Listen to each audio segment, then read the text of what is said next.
नहीं बाँचै नहीं बाँचै नहीं बाँचै कोलाबारी। छत्तीसगढ़ के हसदेव जंगल के पेड़ों पर एक बार फिर अडानी कंपनी की आरी चलने वाली है। अब राज्य सरकार ने 1742 हेक्टेयर से भी ज़्यादा जंगल इलाके में कोयला खनन के लिए अडानी कंपनी को हरी झंडी दे दी है। खास बात यह है कि यह आदेश जारी किया गया है प्रधानमंत्री नरेंद्र मोदी के राज्य के दौरे के 3 दिन पहले यानी 25 नवंबर को। हसदेव के कोल ब्लॉक की मंजूरी से करीब 7 लाख पेड़ों की कटाई होगी। इतना ही नहीं, छत्तीसगढ़ के धार्मिक और ऐतिहासिक स्थल रामगढ़ पहाड़ी भी बारूद के ढेर पर आ गई है, जिसका कई जगह विरोध भी हो रहा है। तो छत्तीसगढ़ सरकार ने 25 नवंबर 2025 को राजस्थान राज्य विद्युत निगम लिमिटेड को सरगुजा के Kete extension open cast coal mining and pit head coal washery project को मंजूरी दे दी है। इसके लिए 1742 हेक्टेयर फॉरेस्ट लैंड दी गई है। इसका एमडीओ अडानी कंपनी के पास है, यानी राजस्थान को रोशन करने के लिए प्राणवायु का मुख्य स्रोत हसदेव के जंगलों को और उजाड़ा जाने वाला है।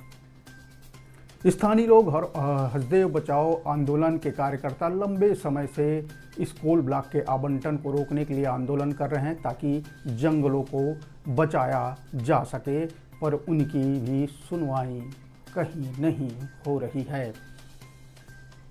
स्थानीय लोगों का कहना है कि इस खनन परियोजना को स्वीकृति देकर हसदेव अरण्य के 1700 हेक्टेयर प्राकृतिक वन क्षेत्र के लगभग 7 लाख पेड़ों की कटाई के साथ ही ऐतिहासिक और धार्मिक स्थल रामगढ़ पहाड़ के विनाश का भी रास्ता तय कर दिया गया है।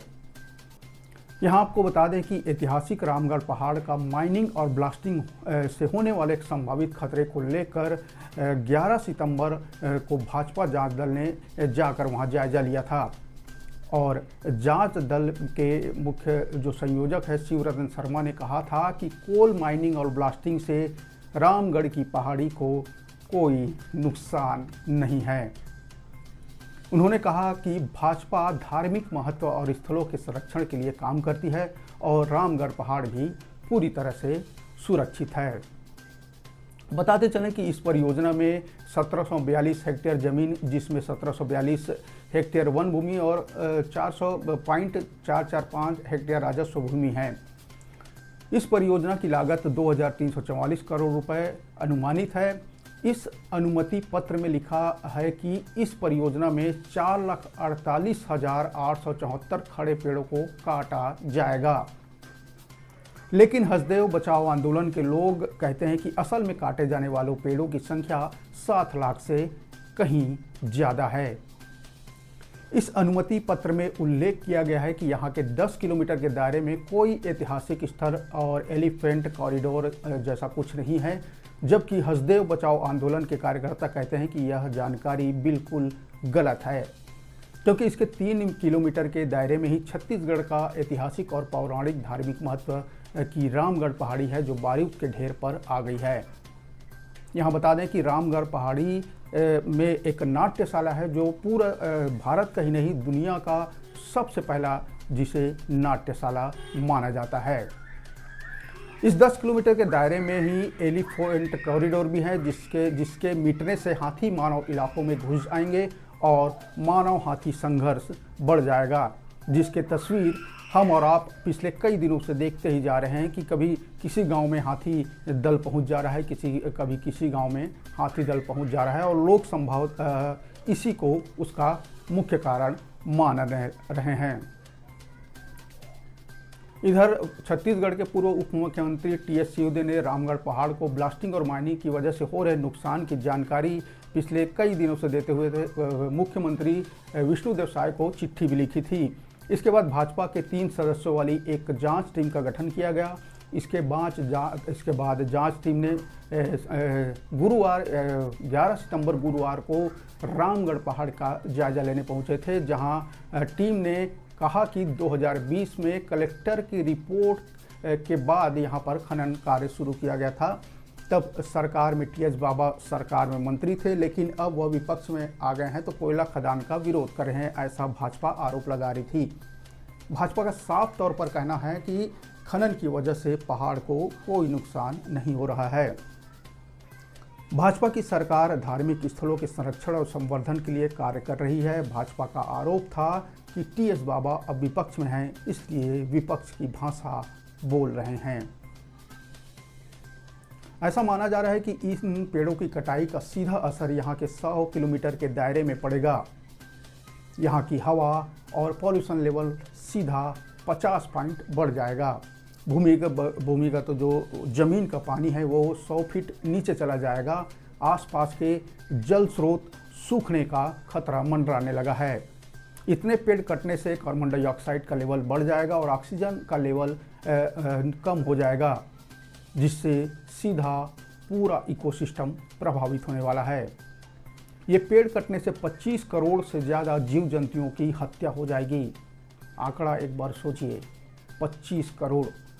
इतना ही नहीं, इन जंगलों में जीविका उपार्जन करने वाले आदिवासियों पर रोजी रोटी का संकट आ जाएगा। हसदेव बचाओ आंदोलन के कार्यकर्ता अब भी कानूनी रास्ता तलाश रहे हैं। वहीं कई जो पर्यावरण के जो प्रेमी हैं इसे महाविनाश की शुरुआत बताने लगे हैं।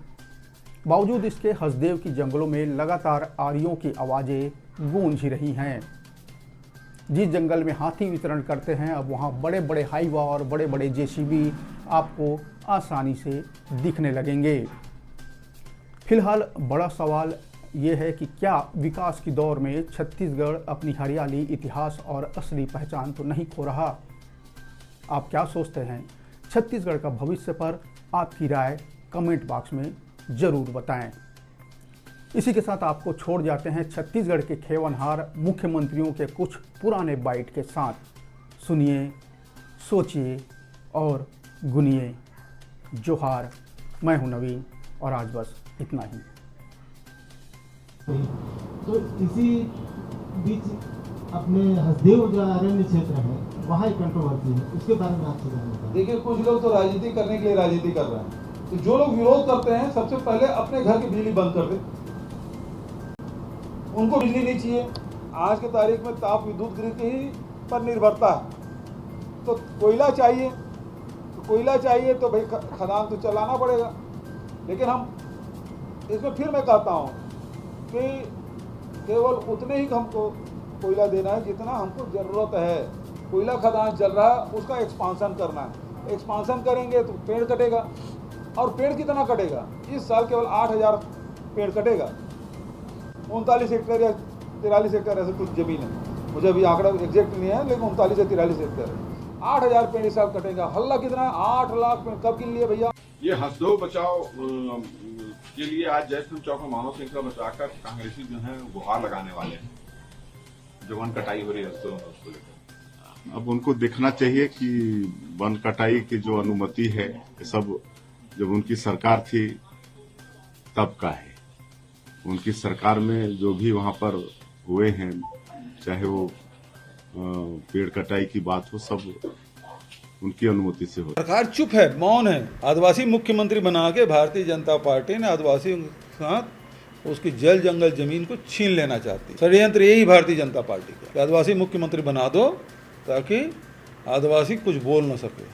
और आदिवासी मुख्यमंत्री के रहते ही आदिवासियों की पिटाई हो रही। एक तरफ बस्तर में फर्जी एनकाउंटर की भी शिकायतें आई और दूसरे तरफ अब सरगुजा में पिटाई का मामला आ रहा है।